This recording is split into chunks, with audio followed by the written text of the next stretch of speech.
नंदलाल तूने कीनी कृपा, इस ब्रज रज में निवास कराता है।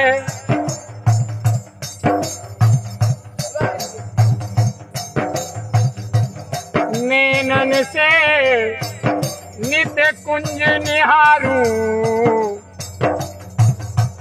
आनंद अभिलाष कराता है।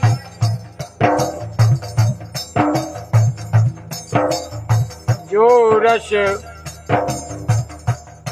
भव प्रपंच में नहीं, वो रस पान कराता है।